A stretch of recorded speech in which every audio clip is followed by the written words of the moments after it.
June 6th meeting of the Water Quality Management Committee will come to order. First item on the agenda is discussion and vote on Oyster Pond watershed letter. By way of background for our nationwide television audience, we should say this: Oyster Pond is having its own separate CWMP, which is its own separate evaluation and recommendation for treatment. The initiation of this came from one of our members, Steve Layton. And the basic premise was he wants to reach out to all the property owners who are in the Oyster Pond watershed and invite them to join a sort of a common electronic community so that they can follow the progress of the work in Oyster Pond. Is that fair? That's absolutely perfect introduction. And you've all seen the letter, and the only fine-tuning, I mean, no one has objected to the bulk of it. It's just the second half of the second paragraph. There was some disagreement on how bland versus how alarmist it should be. The idea being that if it's too bland, people may throw it in the trash can. If it's too alarmist, they may cause too much of an alarm. But we want to be realistic and say something that causes them to think they ought to pay attention. And I would be happy. There's one page of letter and there's one page of some suggestions. Thank you very much to Ron and Eric and Wynn for those. Personally, I would vote for either the letter the way it stands, or I'd be willing to have option A or B put in there for the last two lines. But I want to hear other people's opinion. Sure. Well, we all exercised our right to edit for 4 hours at the last meeting, so we'll hopefully not take 4 hours at this one. But so the issue before us is the last two lines of Steve's draft letter in the second paragraph. He's got his own recommendation, which is the letter as it stands, or his option A or option B. We have a bunch of other options following that have come from different sources. So do we have any discussion? I have a comment if no one else does. I think option B, to imply that if they get involved, they'll improve it is, it's, I don't know what the concept was, but, let your voice be heard or something like that. Yeah, I just wanted to keep it concrete. I didn't want to emphasize words like CWMP that people outside this committee might have no idea. You could just say, please pay attention now so you'll be informed. They don't have to approve it. All right, well, let's keep the conversation moving along here. Matt, then Ron. Yeah, I think that does make sense. You don't want to give people the impression that they're going to be in agreement with it when it comes out. I mean, even if they participate, they may not be totally happy with it. But fair enough. So that's two votes against option B. I'd like to suggest option C because I think it goes to the heart of the issue.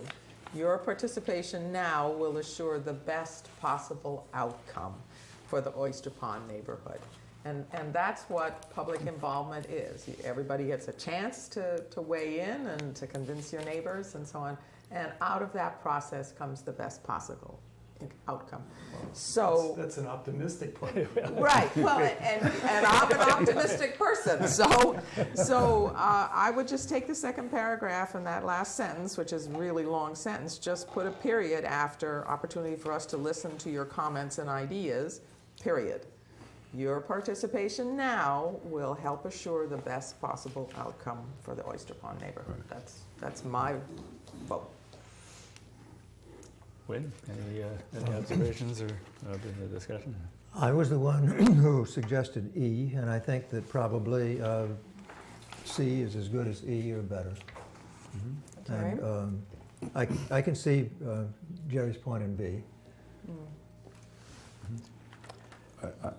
Notice that in the existing letter, we're mentioning work on your property, fees you pay to the town, and increase in your property value. And those are actual concrete things that people can understand even if they know nothing about this process. And you might think that maybe they're too alarmist, but they are correct. We left out all the incorrect things that were there before, like taxes and so on. Well, I agree with what you say. It's a little more alarmist than I would choose. I mean, we've talked about this during the week here, and I think I'd go along with C or E if it came to that.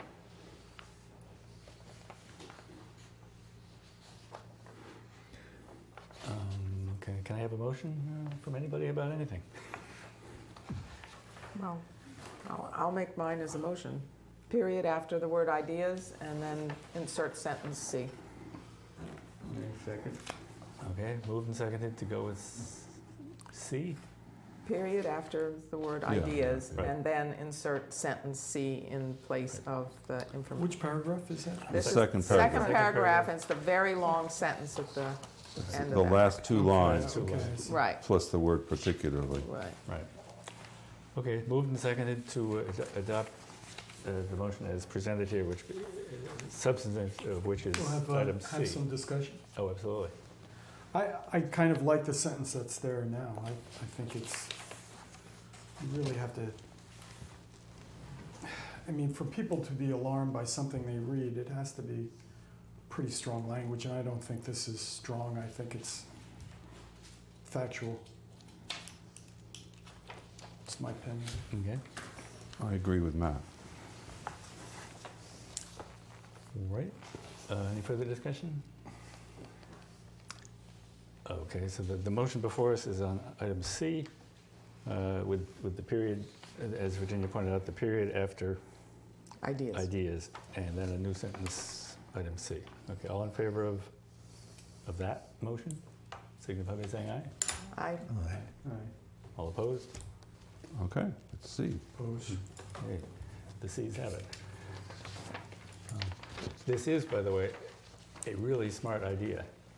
And this is sort of our prototype watershed to try it out on. It's a small enough watershed, and it's early enough in the planning stage. But the idea of having everybody who's a property owner invited to be part of it from the very beginning is a really good idea. And we'll find if it works. Mhm. it's about 200, How many minutes did that? 200 homes. Not bad. Do you want, I can give, in another 2 minutes or less, I can give you an update on the Oyster Pond CWMP. if Please you do. want that. Sure. This is basically an email that Ed Leonard, Wright Pierce sent me. And by the way, Rob Steen is no longer with Wright Pierce, so that, which is too bad. Too bad. And he's now the Assistant Director of DPW for Barnstable. They completed the storm drain assessment with the town engineering department. They found no evidence of illicit connections. They found substantially more storm drain infrastructure than that shown in the town GIS. They've coordinated with the GIS department, the wastewater department, and SIA on water use and build-out analysis. And the last step is to meet with the town planner, the wastewater department, and SIA to finalize build-out. And this meeting was requested by the wastewater department. I guess, Jerry. Just an update. Yeah. Brian Curry has reviewed both. I hear you had some comments on the wastewater, or the water use. That was more, try to explain, what water use was and things like that. I think it was informative, but not necessarily substantive. For instance, he says, why don't we use median value? Well, the profession uses average flow. So when you go from water use to wastewater use, it's the average daily flow. But I mean, if he picked it up, I think, a lot of other people, so he's going to massage those words. Probably the more interesting one was the build-out. They like to discuss a theoretical build-out and a practical build-out. it was Brian Kerry's professional opinion that the theoretical build-out that's provided by the Cape Cod Commission is far too conservative. It calls for almost overgrowth because it just assumes, and I don't know how many parcels it is, maybe it's the theory of the term, you will build out on every parcel in accordance with zoning and bylaw. He liked the idea of the practical build-out, and and there's a number of ways you could do it. Traditionally, our engineers give a practical build-out based on some professional assumptions. So those two, there were two separate documents, and they're essentially now complete. Wright Pierce is going to take Brian Kerry's comments and fold it into one memo or two memo. My suggestion was that these are precursors to the water use, and by separating them, I don't know if they get more attention or they're not as well understood. By linking them together eventually as one document, which I think they will be, the information will flow and you'll understand you understand the document better. There was a discrepancy between his flow analysis and the MEP flow analysis, and it essentially had to do on how the GIS department linked water account units and parcels. Both are correct. We had to clarify why there's a difference. For instance, tree chops was listed as one unit, where it's probably X number of condos. And it's just how the GIS links things and what parcels you use. The flow is the same, but when you start tweaking it by dividing by the number of residential units, you can get skewed information. And in continuing, they completed a review of health department files to assess Title V inspection records, and the health agent is expected to be providing them with a list of Title V variances in the near term. They've received data from Barnstable County on the location of all IA systems in the watershed, and there were none in Salt Pond. And I also want to thank Sia for the excellent work she did in setting up the constant contact system, which is now live on our website. So as we speak, random people in Hong Kong could be entering their name and address on our website so they could receive updates on Oyster Pond. We don't think that's likely, but it's theoretically possible. I hope not too many of them will.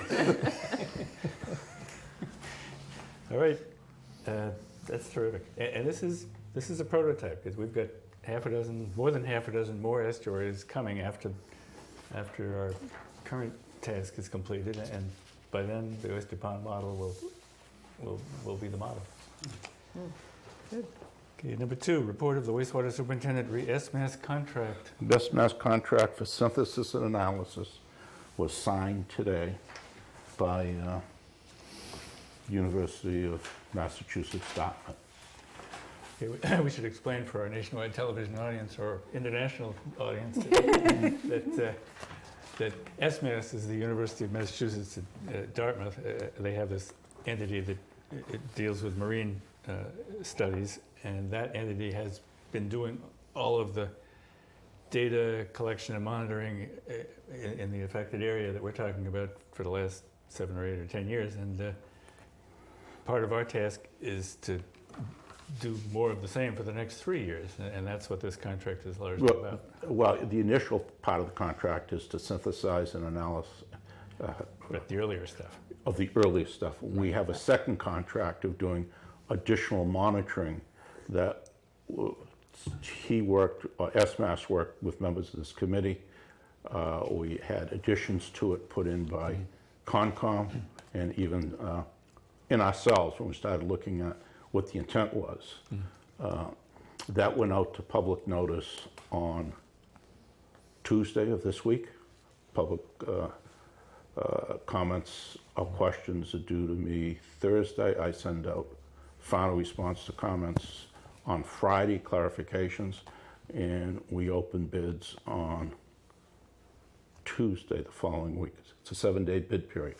It's quick, needs to be quick because we theoretically, we have to, according to the permit condition, have monitoring underway before oysters go in.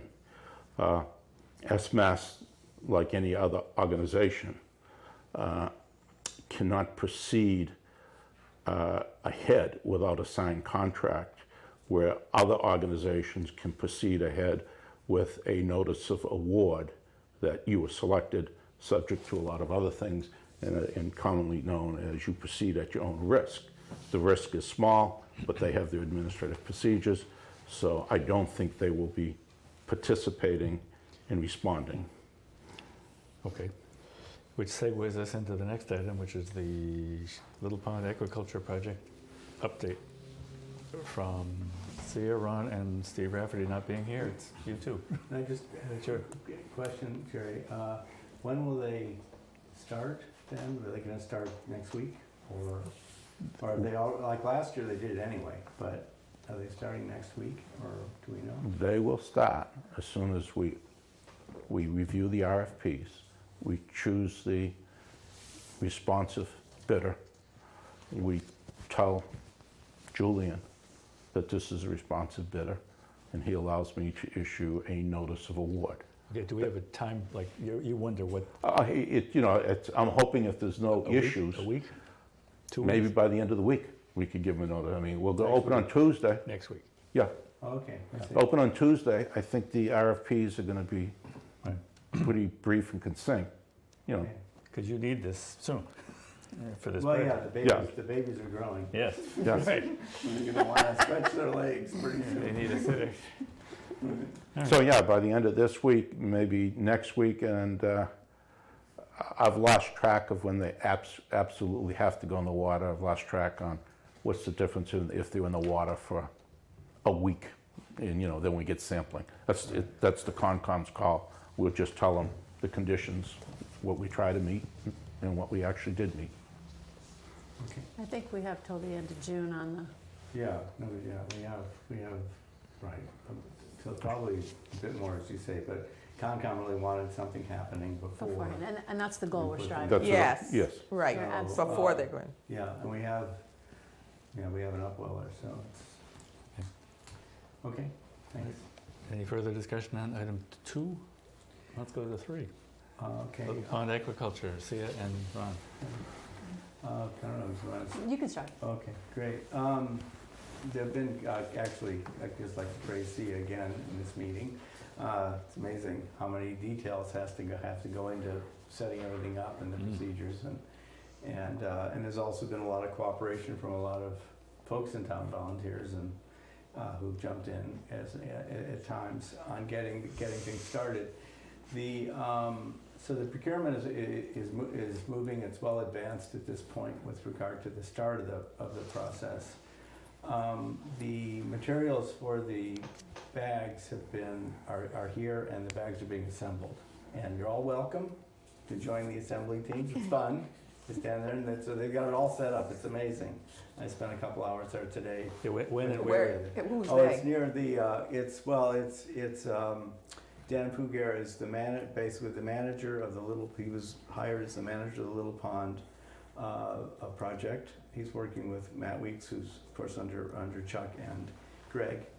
And then they've also hired a worker, part-time, Anthony Gabriel, so that's basically 2 people on the team, dedicated team, and then other support from others. And then they've been recruiting, like Christos Karplis was out there for the last couple of days, assembling bags and No, but doing where? all kinds of things. It's right beside the harbor master's office, and there's a shed there with stuff. Okay, and you can kind of see where the stuff is, but you'll see the bags because the mound is rising. I think they're probably up to almost 500 already assembled, so they're very visible. And we're beginning to get more and more put together. So all of the details of all the parts and pieces and getting a good price to see again has gotten all that together, and then she's got some of us is running and grabbing, picking up stuff. So on Monday, for myself, my involvement then was to drive to Chatham to pick up some of the gear that he had all set up. They were ready for me. It was all done. And then I drove to Dennis to Aquaculture Research Corporation and picked up the babies. Basically, the oyster spat. Really, well, they're bigger than spat, but they're small oysters. I mean, they look literally like sand. You hold them in your hand, you'd think they were sand. And so I picked up 1.25 million oysters for... Really expensive sand. Yeah. Now, did you count every one of them? No, How do you know we got $1.25 million? I counted everyone and named everyone. You know, we took a circuitous route coming back, but there are 1.25 million for the demonstration project, and then there were 50,000 for the town, and another 1.5 million quahog seed. And the quahogs were really robust and big. I mean, there were like 10 bags of those, and the oysters came in 2 little bags. You know? So they're, you know, and they are pricey, but but anyway, they're growing. We don't have to feed them, but we do have we can give the team, the committee a tour, you know, quickly. Julian was there today with Chuck and Greg, and got a basic lay of the land, and he went over to McDougall's to see the operating upweller there. McDougall's has been great because they give the space, they provide electricity, and if anything breaks, they replace it. Wow. So they're really very, very supportive of the town shellfish program. Not just this, but this has been going on for years there. And so we plan now, it'll take about probably to the end of the month before they're almost a ½ inch in size, at which point they would then go into the bags, basically just like our survival test last summer, and will be put out into Little Pond in the 2-acre area off of Narragansett Street. So, and that'll be the start in small mesh bags, and then as they grow, after a few weeks, they will then be moved to larger mesh bags. And then the smaller mesh bags will be available for the next batch, which is due at the end of this month, roughly. And then, so we'll be going through the process. Well, I mean, the bags won't be needed at that moment, but they will be going into the upweller then, and then they'll be available later. So we'll have to see how by the end of July, they should be, the first batch should be, the first batch will be in the beginning of July, second batch will be in by the end of July. And then, so anyway, but that's where it stands right now, and as far as that goes, so the basic permitting is in place. DMF goes through its motions, but basically the green light has been given. And I think that we're in good shape, and if the monitoring gets started, then we're really we got the show on the road, a full comprehensive program, basically running. Now, when will the you term high fidelity units be available to be? They are scheduled to go in per the RFP and the proposal, and working with conservation July 1st to August 31st. Those are the 2 months of, Okay. so, and beginning of July. Okay, so those are, what I mean by high fidelity, we've got these buoys that will be monitoring buoys. They'll be doing monitoring 24 hours a day about, 4 variables, 4 parameters. Yeah. Basically temperature, dissolved oxygen, pH, Salinity? Salinity. and, yeah. Turbidity. I think there's a chlorophyll. Chlorophyll. We're doing the fluorescence chlorophyll. Okay, and So 5. So that'll be going on, and in addition to the program that the SMS will be doing. So it's everything is coming into place just in time so far. So That's terrific. yeah, but I just I mean, like the amount of legwork that goes into something like this, and getting all these details, finding where things are, getting good prices, and everything like this is really a lot of effort. And so I've been honored to come in at times to do a few things. So. Well, it sounds Wonderful. like more than a Thank few you. things, and we appreciate the time and the energy. Yeah. You're traipsing all over the Cape to do this. No, well, it wasn't. Well, it was Monday. It was pouring rain. I almost felt like I needed an amphibious vehicle. Some of these, the roads don't drain that quickly. And the ARC is out at the end of, it's in Dennis, right on Cape Cod Bay, and the road is, their drive-in is And better, Better when it's in not dry raining. weather. Better in dry weather, but, it was okay. We didn't, we made it through, but it was very nice going out, and they were ready for us, more or less on time. Great. We were a little late, they were a little bit late, so it all fit together. Great. That's fantastic. I just have a technical question. All kidding aside, obviously you don't count them individually, but how do you measure them? Is it by weight or volume? Or? Volume. They do it. They do a test. Basically they do counts. We do cross-check counts, but you just count Because you a want to certain know volume. in some sense later Yeah. on when they've grown up what you Oh really yeah, did yeah. start No, with. as things progress, we'll be doing more and more of that. But it'll be done basically volumetrically. In other words, a cup will sort of be. I mean, it's not exact, but the thing Right. is, a cup will be used, and maybe there's 1,000, or maybe there, let's say 100 per cup, or whatever size cup it is that would go into the, and then you just dole them out that way, and that's how it goes. Okay. Any other comments or questions? Just a couple of updates on the volunteers. The way we're working the volunteers is from 8 in the morning until 4 in the afternoon, they're assembling bags.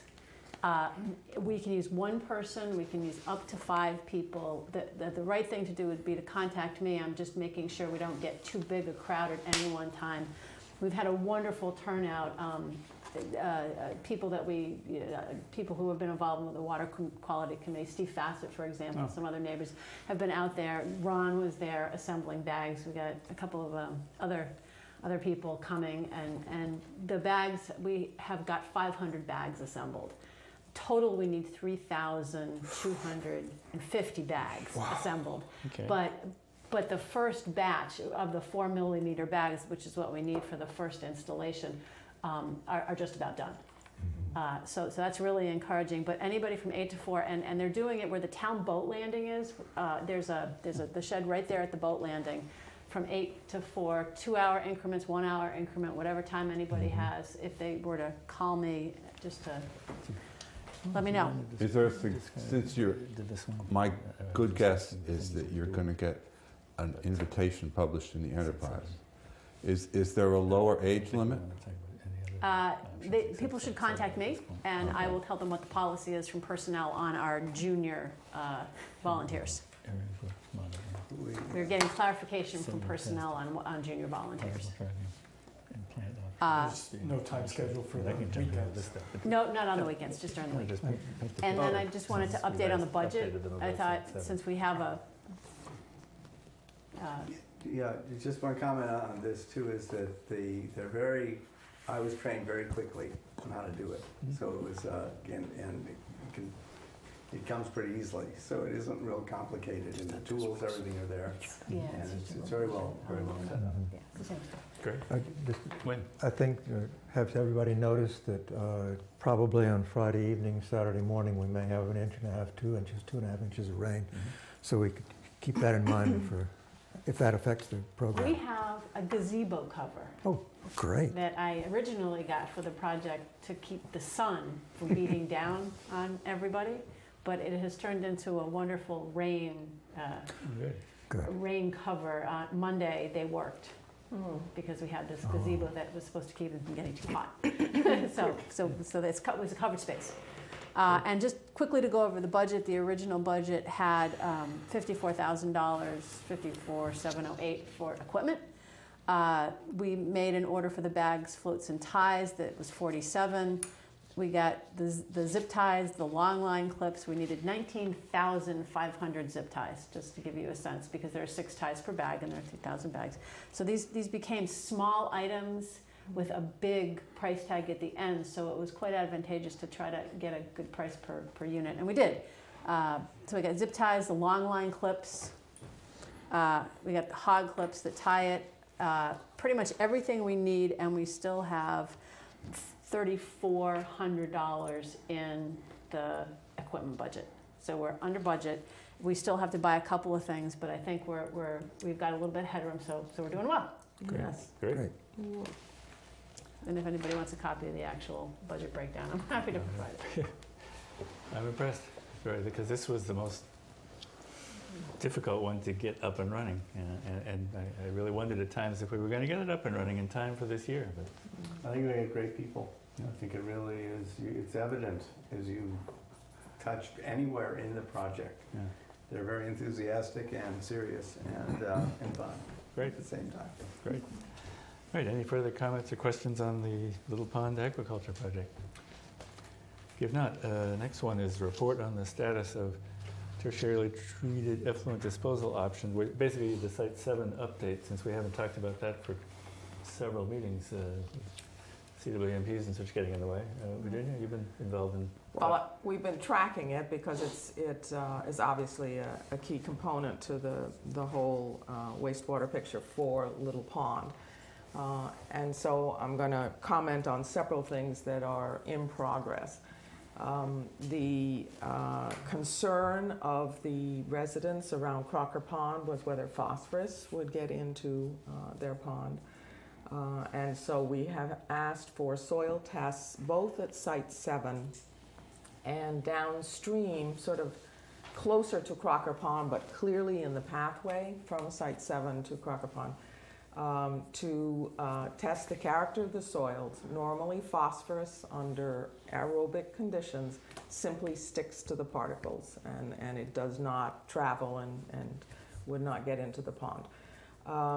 Those soil samples, well, first the well that is near Crocker Pond had to be drilled, and it's on the west side of Route 28A. So that drilling was done, the soil samples were taken, a monitoring well was installed there that is flush with the pavement of the street. And we are waiting for the results from the lab on the soil samples from that well and from Site 7 itself. Secondly, we are continuing to do particle tracking. There was originally a concern, or at least in the comments, if you may remember, some people felt that discharge to Site 7 would go into West Falmouth Harbor. And we have had that modeling done to verify that no, it does not, that it discharges directly to Vineyard Sound, to Buzzards Bay. And then there was a question of to what degree is Herring River, also sometimes called Herring Brook, involved. This is the stream that comes out of Wing Pond and flows down and sort of divides Old Silver Beach, the residential side, from the public side. So there is monitoring, particle tracking being done for that. And then there is monitoring being done of Herring Brook, Herring River itself.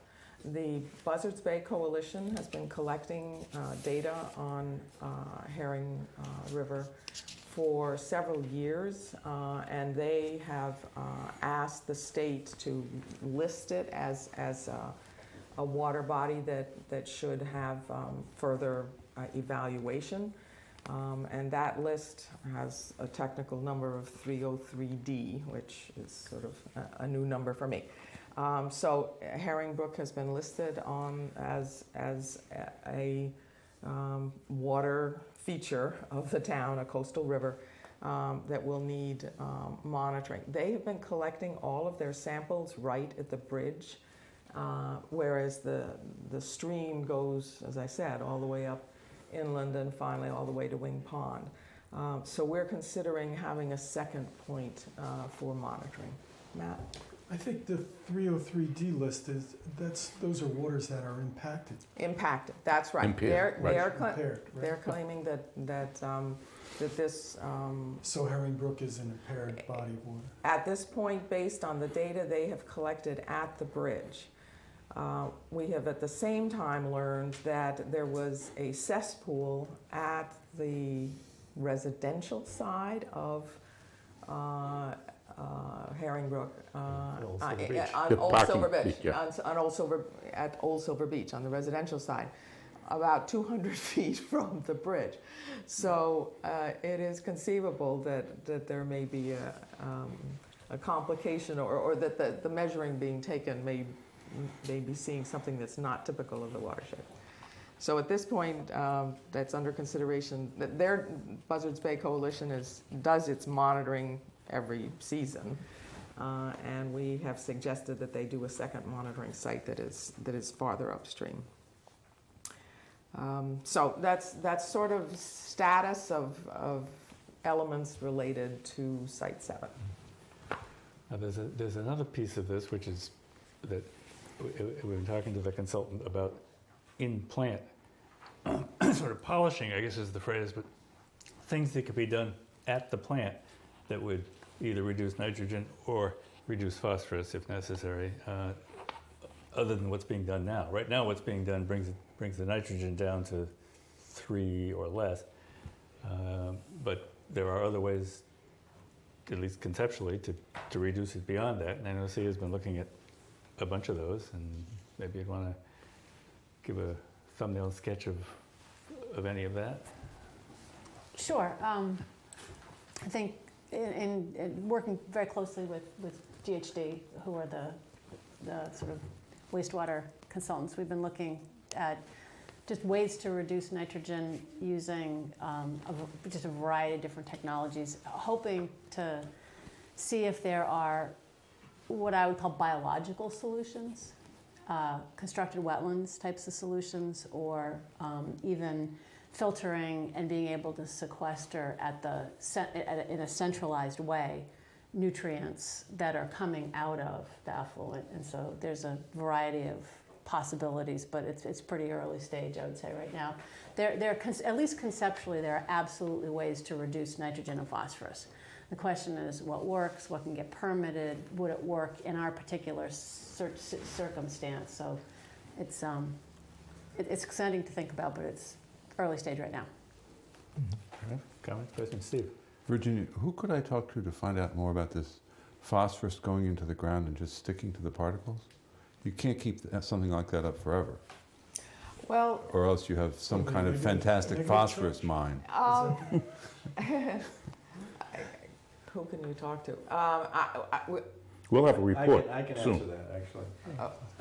No, I can, George Heufelder really understands all the different options, basically. I mean, outside of the plant, okay, in terms of soil and this kind of thing. He was a bit concerned when I spoke with him about it, about the level, because the average for the data that I got from Jerry's department was 2.4 milligrams per liter on average, okay, phosphorus coming out.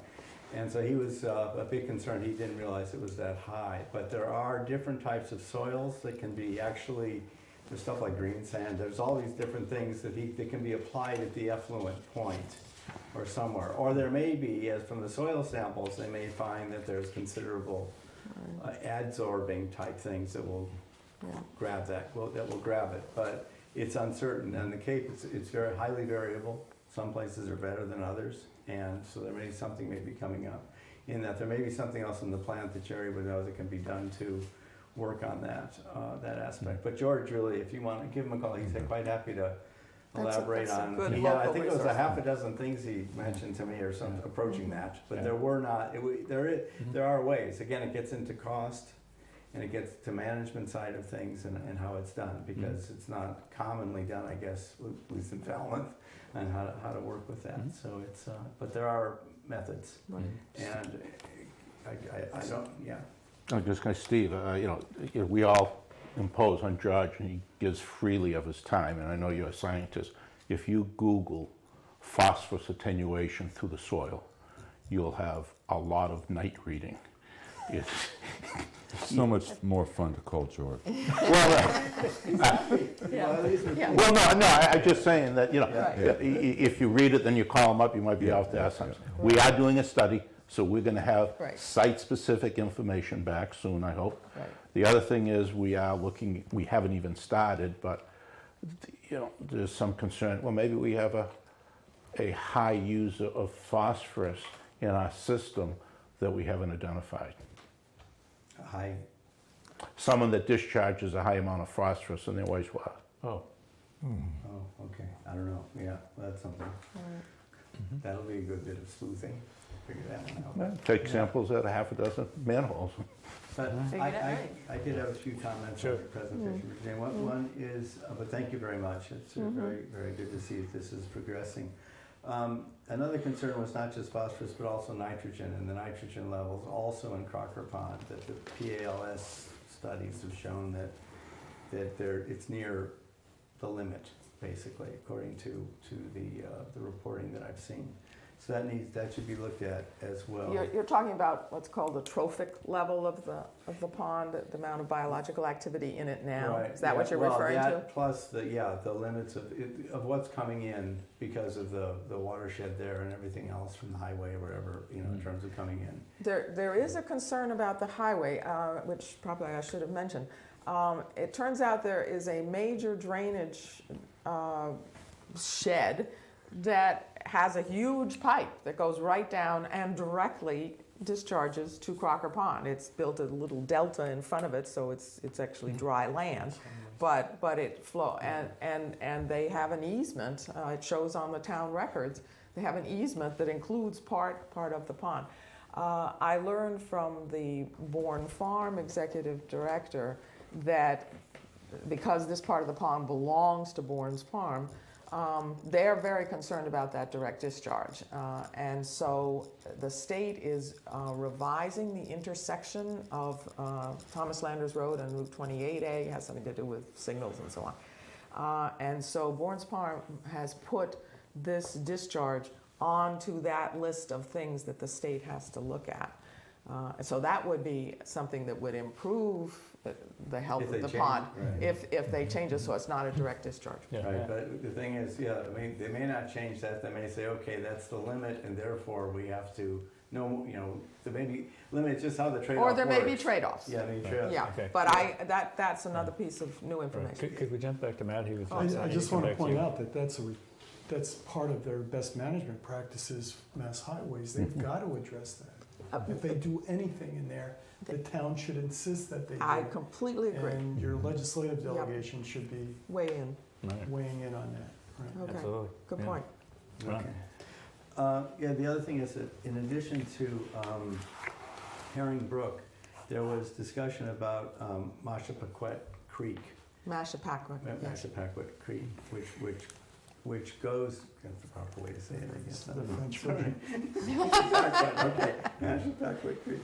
That's better, at least I know how to say it now. But I've only read about it, but it also moves toward West Falmouth Harbor, so there were concerns about the increased groundwater flows that would be coming in and how that might then be directed. So you didn't mention that in your discussion, so I just wonder if that's... Ultimately, there's going to be a report that will Yeah. lay out the flow, the particles, and so on.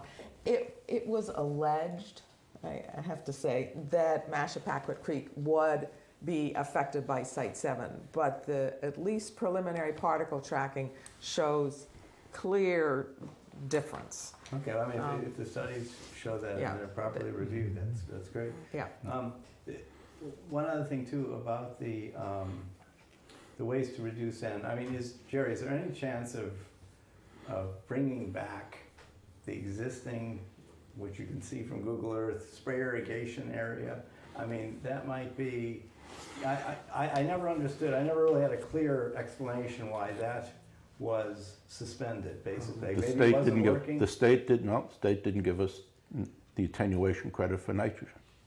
So it was, to operate it was not worthwhile, and we did operate it for a while. You could say it was the first demonstration project. You might probably know more, you were probably commissioner back then.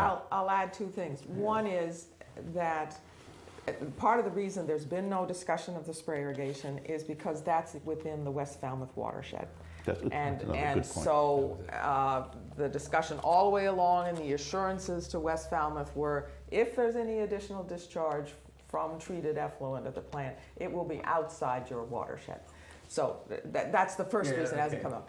The second, and this is just more my personal observations, the original plant did not adequately treat the effluent to a high enough level, and so the irrigation system was overused and overloaded, and then turned out to have some nitrogen coming through, whereupon DEP said, well, it obviously doesn't work.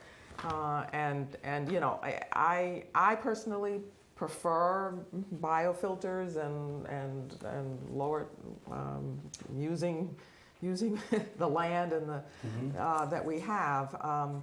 But I was not in a position to do anything about that at the time. I'm remembering pieces of this now, and there was another issue, which was the spray would spray, but the growth wouldn't uptake very much of it, or enough of it to make it worthwhile. Well, the problem was they didn't make the alleys wide enough. Okay. So when the spray went in 360 degrees, it hit the pine trees because the alley wasn't wide enough. So then it hit and it came down straight down the pine tree trunk. As, well, just think if you have tree, and you're spraying. So you had spray irrigation that wasn't evenly spread around. And it went through the sandy soil and on down. I think that might be part of the issue is Yes. the selection of species. Because most of the work has been done with poplars. Yeah. And there are different types of poplars. There's some that have the taproot and there's some that have the other, the spreading roots. And I'm just saying that this is something that even if site 7 is picked, it's a big piece of land. And part of it, only a small percentage of it, I think, would be used for the rapid infiltration. But if it was, some of it could be Well, that's interesting. done as a Biologically. poplar-based biological thing to see. Yep. Really, we might catch both phosphorus and nitrogen in that mix. Yeah. That's interesting. I know that the University of Pennsylvania, so it's a cold climate, at College Park there, I think it's College. It is State Park. State Park. State Park, right, State Park. Okay, that would be Has been doing Pennsylvania this State. since when I was first involved in Falmouth in the 70s. Yeah. So, and it's still going on. So Yeah. the thing is that Yeah. the trees might have been, there are a lot of things. Maybe they didn't know really how to approach this, although the information, I actually presented it to the town, the information on this, but I didn't stay involved later on as it was being done, so. But it's something else, I think it's That's interesting. another option to upgrading the plant in a way of just looking at this again. There's a lot of land out there Right. still. And if we, outside of the watershed perhaps, even, I don't know. But Interesting. Yeah, and it uses these trace amounts at the very end of the process Right. in a useful way. Yeah. And so poplar trees, I didn't remember that particular species. When the original spray irrigation was done here, they didn't plant any trees at all. They just cleared Just just cleared an alleyway and Okay, started the all right, well, whirligigs. that's, yeah. And so, there wasn't enough thought put into that. Yeah, all right. So those are good suggestions, thank you. Any further comments on Matt? Should we, I don't know who would write a letter, but should we write a letter to Board of Selectmen or Mass DEP, Mass Highways Right. about the culvert there, the discharge, the road runoff? Oh, yeah. If you I make mean, we that all as a think it's a motion, great I'll idea, but second we- it. I move that we send a letter to Mass, Mass the Highways, the responsible entity. Yeah, Mass Yeah, Highways are copy really, the selectmen. Department of Transportation. Basically saying when they do their rebuilding in this part of the highway, address this problem. Yeah, Right, district, right. and our legislators. Sure. And, Okay, well, there's a motion. I second it. Conversation, discussion? Who, Okay. who actually would write the letter? Sia and Virginia will Okay. work on drafting it, and we will. We Okay. The writing never stops, We right? will bring it back for your editorial observations. Please don't Right. do that. Just write the letter. We're so good at writing by committee now. Just for the record, it wasn't University of Pennsylvania, it's Penn State Thank you. University. Actually, I think we're fortunate that GHD wasn't involved in that, but Nate Weeks' undergraduate degree, or maybe his master's degree, is in agricultural engineering. I don't think, I think he's excited about some of these things more so than Good. others, and I think, next time we have a chance, Good. we have to Good. sit down and say, what options do we have? Good. All right, well, moved and seconded, further discussion? Okay, all in favor of sending this letter? Aye. Opposed? The ayes have it. We will draft a letter and get it out to the legislators and the Mass Highway, or Transportation, whatever they call Copy of the themselves. Board of Selectmen. Copy to the selectmen. Okay, discussion of nitrogen groundwater attenuation issues. Win, I think you've handed something out here. I handed out this a couple of weeks ago. I sent it out to everybody, and here's a copy of it. Does everybody have a got this? copy of it Talking today? points for discussion of nitrogen attenuation. I'll say a couple of words and maybe just go through it a minute. About 2 years ago, when I first started on this committee, I became aware that I didn't understand nitrogen attenuation in groundwater. And then I found that other people also didn't know very much about it. From time to time, it's come up in the things people have said to me. But it was in connection with Mike McGrath's presentation that I realized that there was enough different points about it that we might want to take another look at it. And I want to say right off the bat that the points I'm making will challenge SMAST's assumptions about nitrogen attenuation. I'm not at all challenging SMAST's assumptions about how much nitrogen is necessary to get out of the estuaries. That's a different question entirely. The question I'm approaching is the question whether SMAST is right about the amount of nitrogen attenuation in groundwater. And if they're not right, and if we could establish that they're not right about that, it might save us some money in the long run because it might change the way in which we take a look at where and when we try to attenuate nitrogen.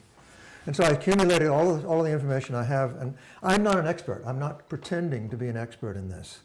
I'm a learner in this, and so that people who are more expert than I am can tell me whether I'm wrong about things.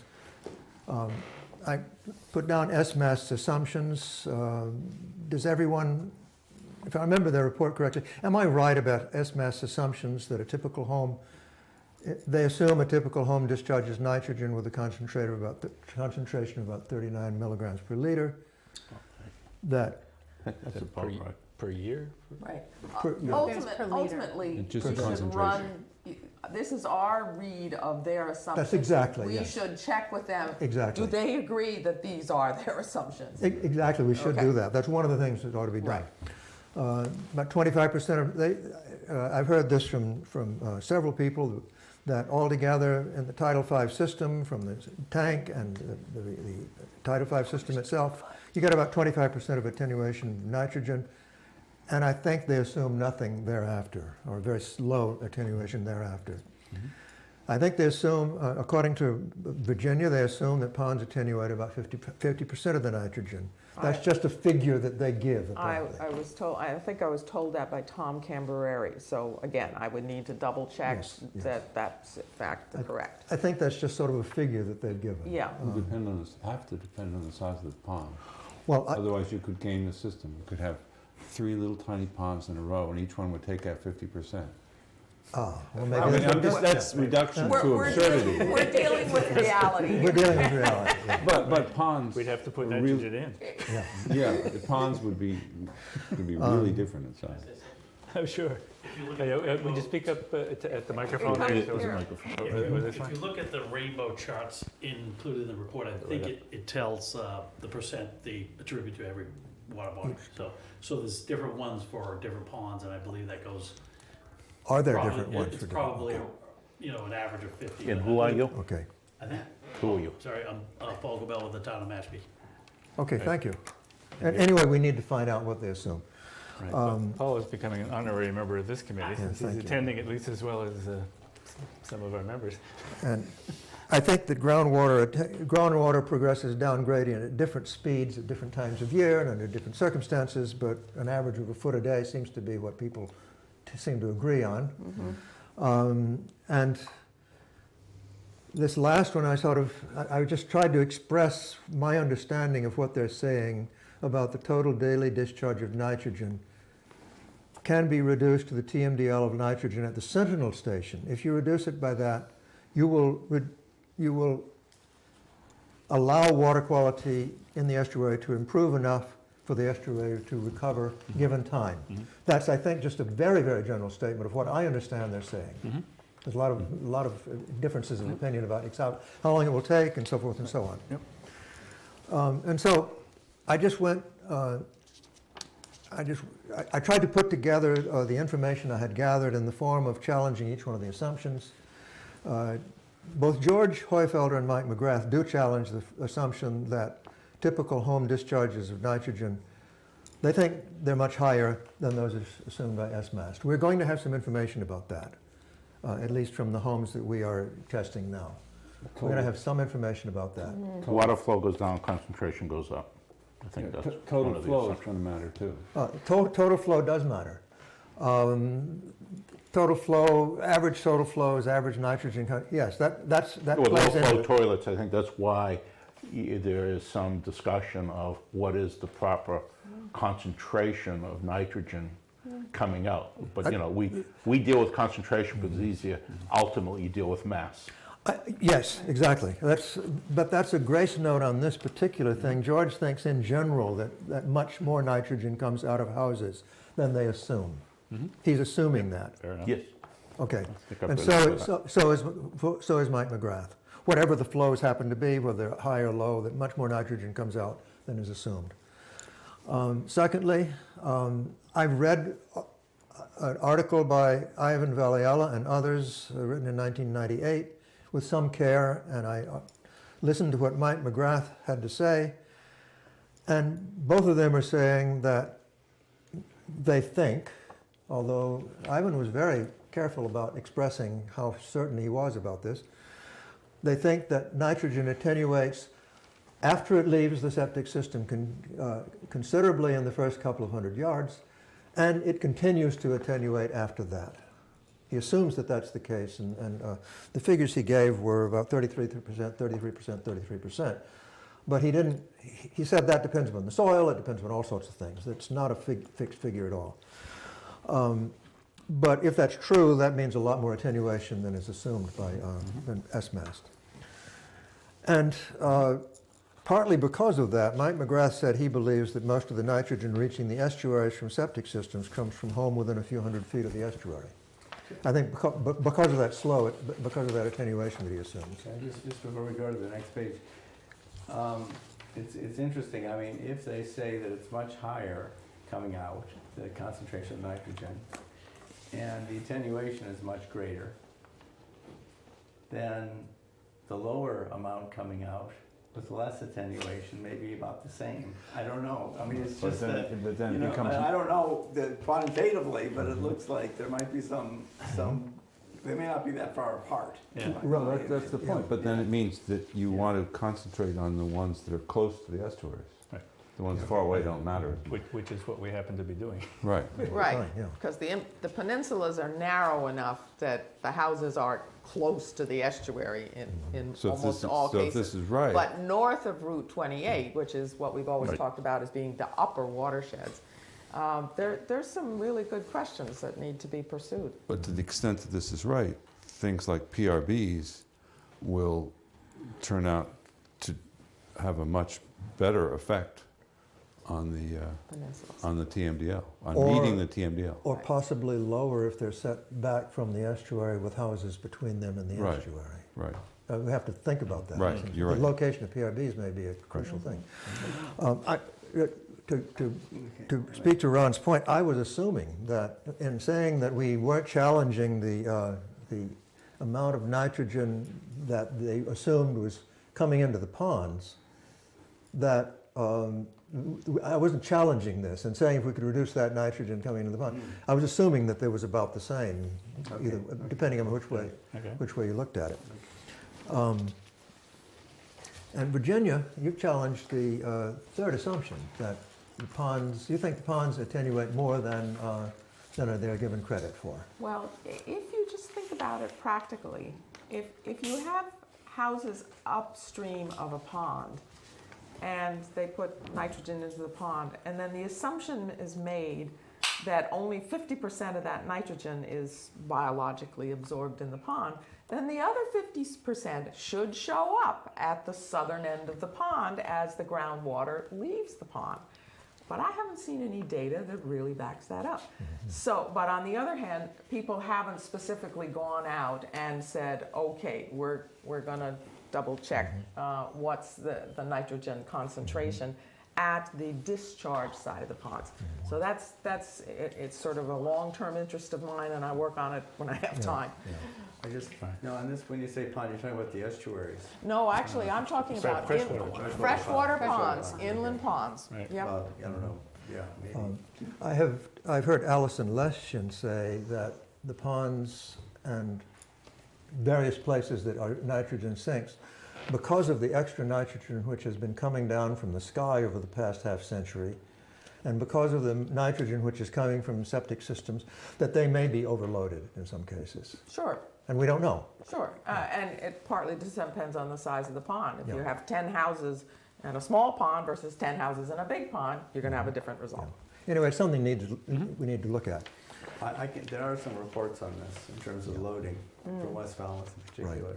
So those are, we should get those from that PALS Good. study, wherever that, I haven't seen it directly, but there are studies. To which ponds? To the pond, well, Wings Pond, Crocker Pond, others in West Falmouth, there are. Yeah, very few houses around You're me. talking about the PALS reports, or what was Yeah, it? yeah. That the county did. Yeah. Oh, that the county, I see. Right, right. Okay, yes, that's true. And then the final point, I heard Ron making a good point, that we and SMAST apparently are really only interested in to meet the nitrogen standards of the Sentinel stations in the summertime. And we might do a little bit of fine tuning to ask, when does the nitrogen from a particular heavy load arrive at the estuary? Does it arrive in the wintertime, or does it arrive in the summertime mostly? It might fine tune some of the things that we do.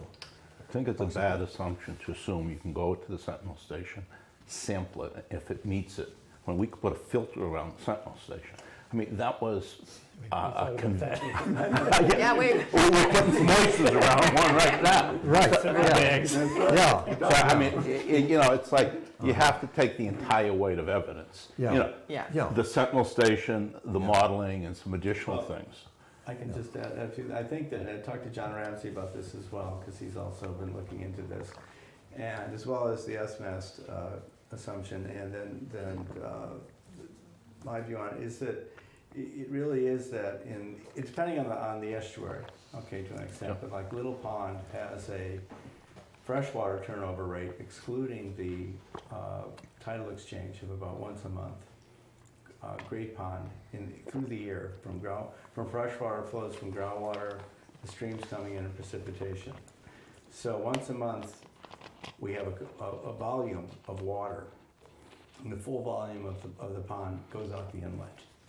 So in the winter, when the ponds are dormant, there's very little biological activity. So the nitrates and phosphates and whatever else comes in through these sources from the sky and wherever, it ends up being like part of the salt mix, because it's not absorbent biologically. At least theoretically, that should be the case. We have to double check, look at it as more. But it makes sense. So therefore, that full 6-month load, let's say during the cold months, would flow out. And then in the spring, when things warm up, then that's when the problem. That's why they're talking about the summer months, is that then the biological activity starts. Phytoplankton blooms and crashes and low oxygen and odors and fish kill. Well, we have one fish kill, I guess, and things like that happen. So the notion then is that in addressing that, we can look at that management side of how to think about it from a systems approach. So that's basically what, and it seems that this is pretty much an understood phenomenon with the estuaries. So, and then the timing that you're mentioning, if you go by 1 foot per day, and we figure out that, a lot of it's going to end up getting in the ponds, especially from the near shore properties, in the winter, and then it'll flow out. So, but then we still have the summer, so it's not like we have to deal with that basically. And so I think that a lot of the approaches, anyway, just Mr. Chair. clear. I think I think the committee is now starting to try to redo the SMAS model. Maybe it has to be done. But if we want to spend a lot of money and spend a lot of time and still have to fight regulatory assumptions, I think we're going to do it. We're going to have a real live experiment once we sewer a Little Pond and we see what happens. At that point in time, we have real numbers and we can go back and say, let's relook at the model. Some of these other things, to the extent that we have money, we should look at them. but it's not going to expedite the process and give us an answer any sooner. Yeah, I think, but I think that Wynn points it out that we're not changing this. This is what SMAS is saying is happening. This is the SMAS Well, model. let's let Wynn finish, Yeah. because he's got a whole go ahead. program laid out. I mean, I have, there's other things you could say, but I put down two conclusions that I thought would make it worthwhile taking a look at. First of all, if Virginia's right, we don't need to pay attention to nitrogen entering groundwater above freshwater ponds. We need to pay far less attention than we thought about doing in later parts of the. We might even just say we don't need to do that at all. Well, in essence, we I have would said certainly that. not make that assumption No, until I have a no, lot of absolutely, data absolutely to not. prove it. but, Okay, yeah. so just to be really clear here, then. Yeah, This committee has put that area at the very end of the to-do list. that's right.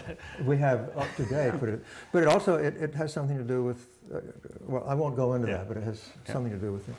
If Mike McGrath is right, we should be concentrating on nitrogen entering groundwater from homes close to the estuary, as close as possible, with particular attention to finding local plumes and treating them.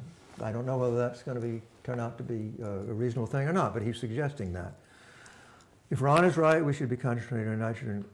I guess all I'm saying is that we should be looking at whether there are any changes in the way in which any differences in the way in which we would choose the places where we do particular,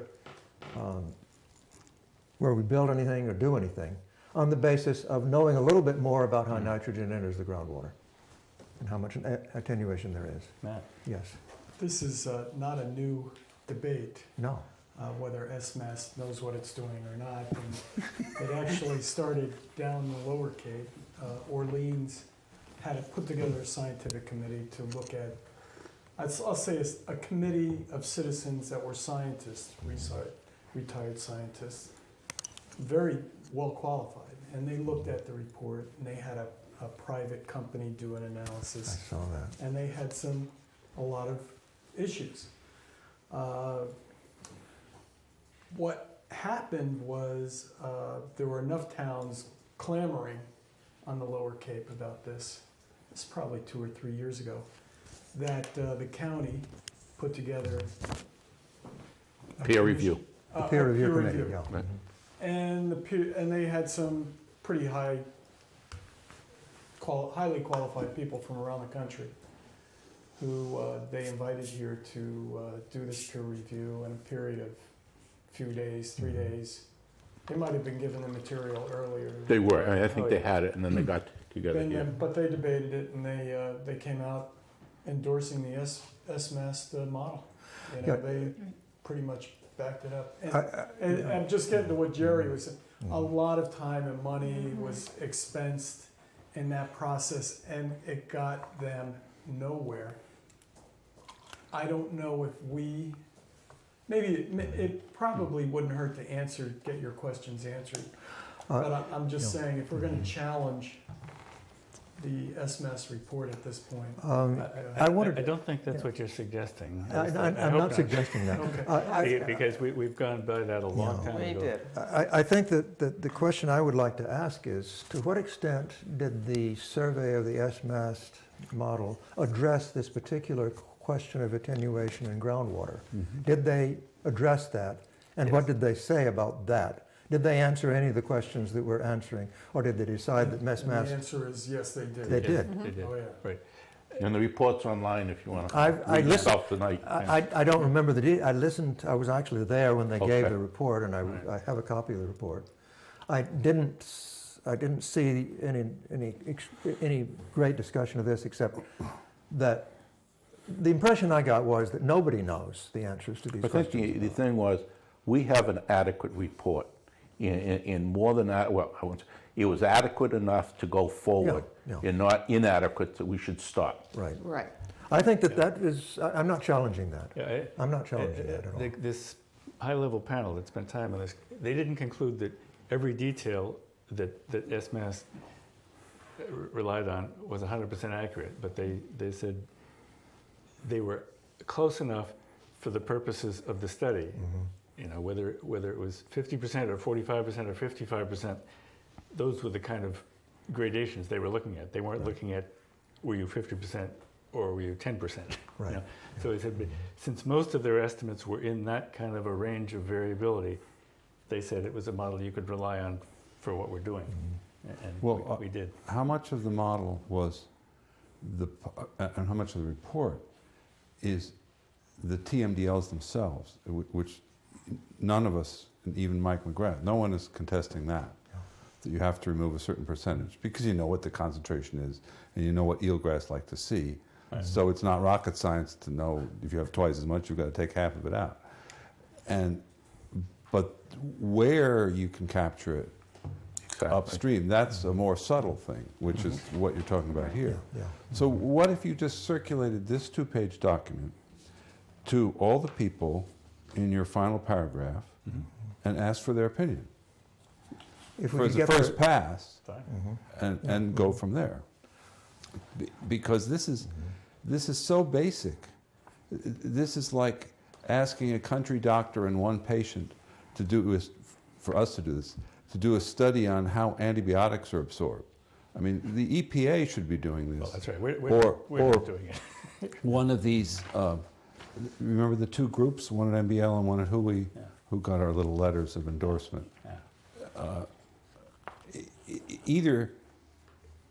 Either this has already been done, or it should be. I mean, it doesn't require magic to do it. It's just money and a certain amount of time. Just money. Just money.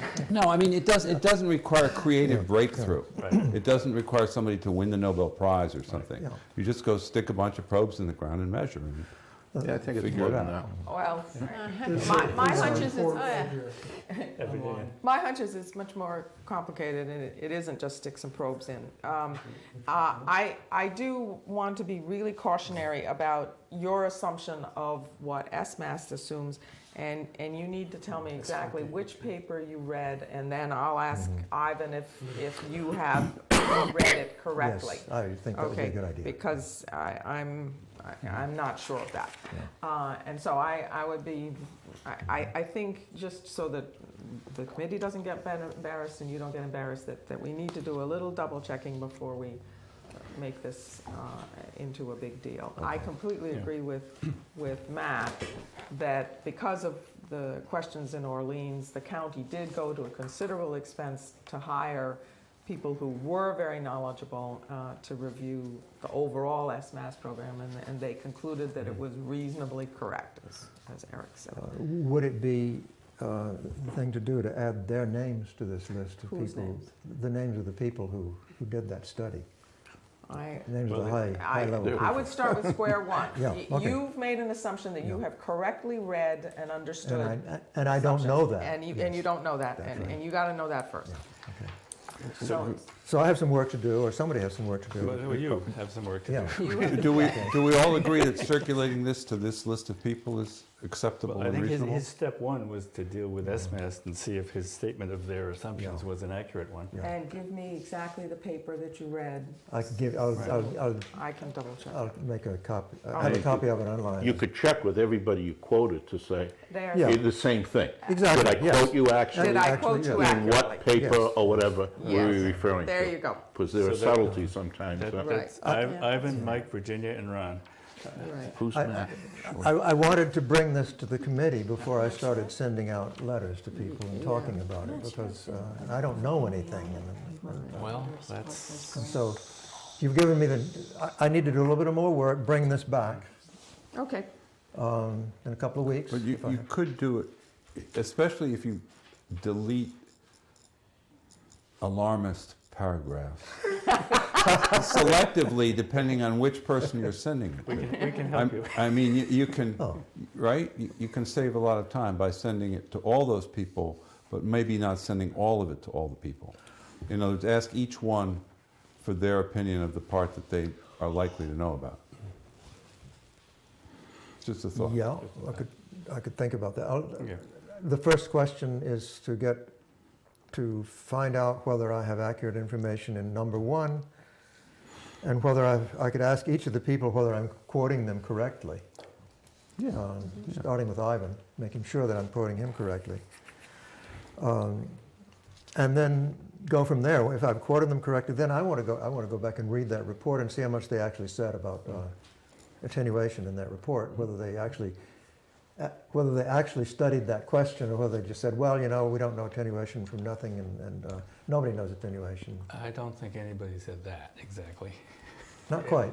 It's a more complicated question than, Everything is enormously more complicated as we're discovering here. yeah.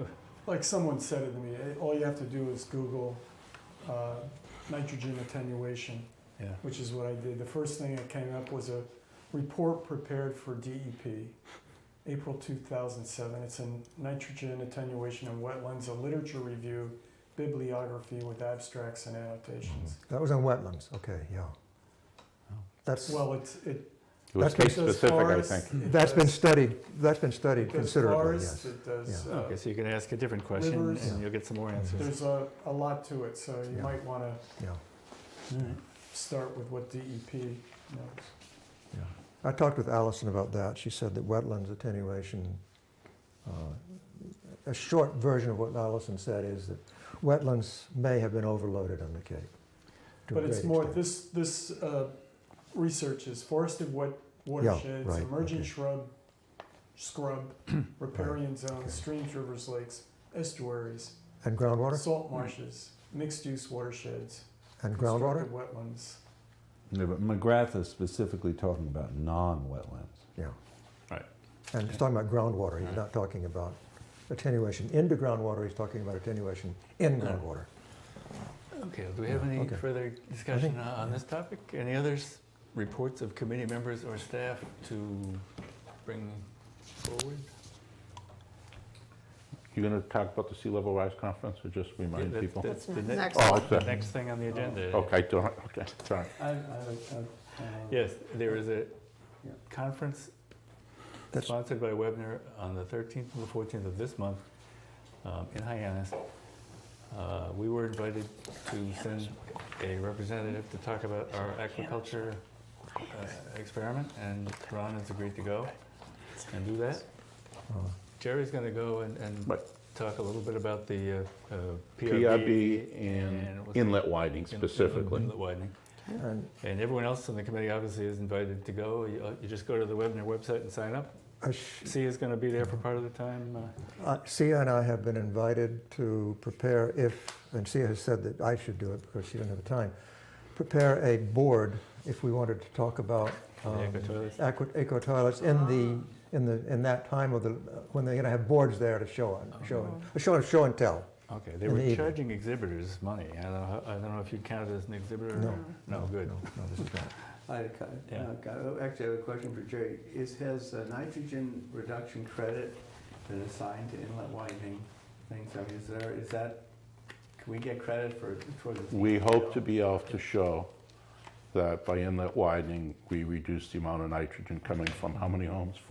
375, right? Okay, so Yeah. that's a part of it's a demonstration research Yep. effort. that Right, we- and Right. monitoring. It's the monitoring. Yeah. Year Yeah. before, 3 years after the Right. widening. Right, we've got the models that show it. We want to Right. see the. They want it actual in the estuary. Right. Yeah, there's Sure. two other things. One is that John Brawley and folks from the county and Boston University have had a research proposal approved by a Woodsell Sea grant to monitor the oyster population or the oyster reef that's been created in Salt Pond.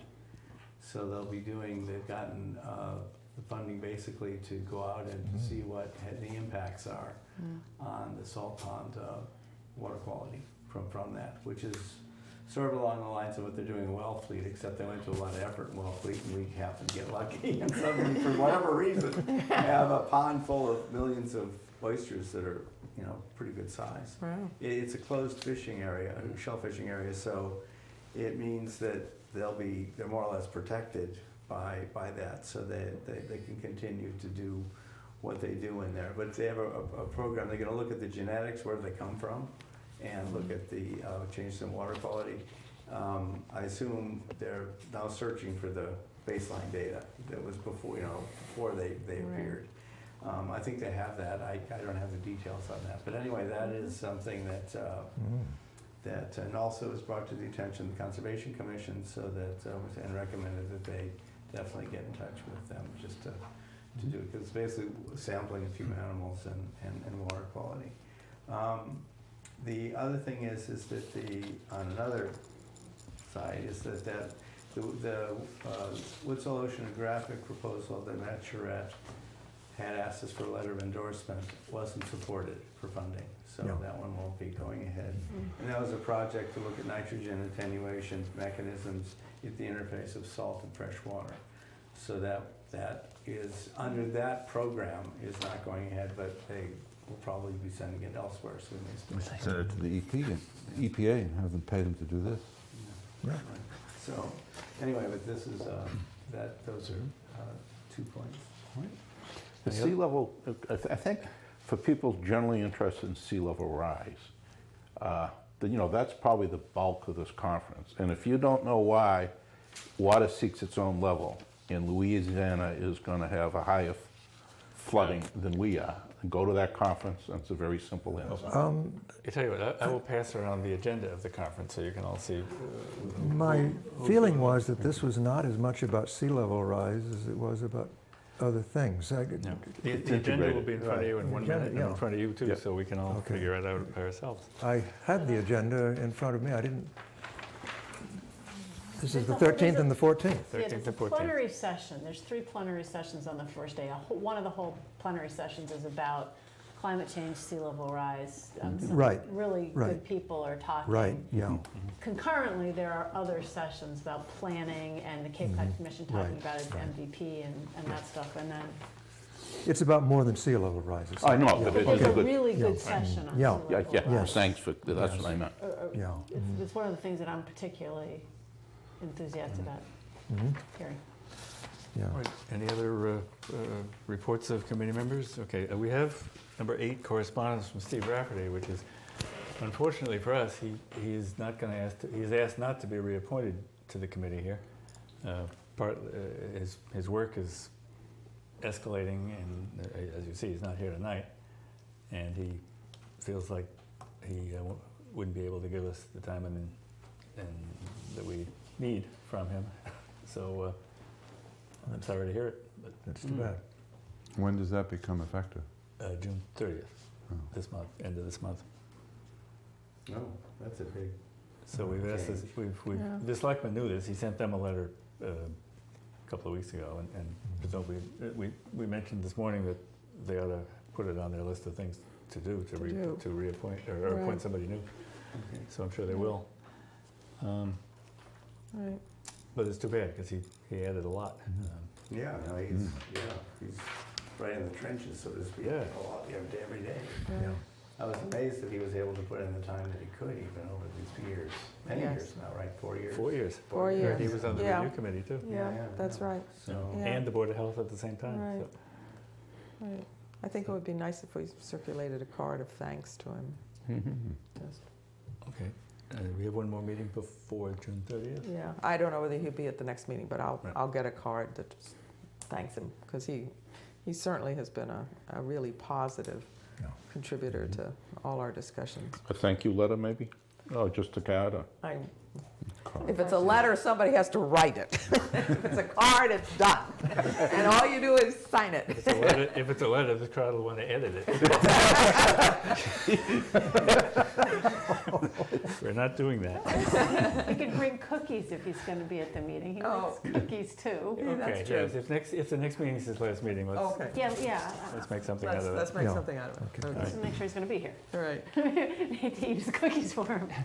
okay. All right, review and vote on the minutes of the prior meeting, all of which were circulated in a timely fashion. Everybody's Yep. had the opportunity to look at them, and any additions or corrections? I move that they be accepted as is. I second that. Moved and seconded to accept the minutes as circulated. All in favor? Aye. Opposed? Right, we have it. At the remarkable hour of 5 minutes to 9, I think we're in line for a adjournment motion, which Matt will be happy to make. Actually, I want to bring one thing up. Oh. I'd like to, at some point, early in the year, get checkerboarding on the agenda to discuss and to agree on language and to formally submit it. You're quite right. There's a few things that are coming up in the next 3 months, and different members have brought it up and expressed sort of urgency, which I think we all share, and that includes that checkerboarding, the aqua toilet installation issue, as far as being able to not sign up for sewer if and when there's a sewer. A flow neutral bylaw, if we want to get a 0% loan, we have to put that together. And the betterment issue, we don't set betterments, but we can at least have a conversation about what's appropriate and what provisions in state law we might ask to change to make it easier for people to pay the betterments and to make them fairer and lower. So those things are on our agenda for the next 3 months. So summer it will not be off. Summer Well, will if that's be. the case, I move adjournment. I hear a second? You don't need to know on that betterments thing. If we have ideas for subtopics within that, you don't need to know that ahead of time, right? No. I mean, the subject will be an all-night I affair. mean, for instance, the idea of sewer districts. I think it'll all be part of that same Yeah, yeah, conversation. fine. Yep, no, it makes perfect sense to bring everything in. I need a second on that adjournment motion. Oh, second. Okay, discussion? All in favor? Aye. Aye.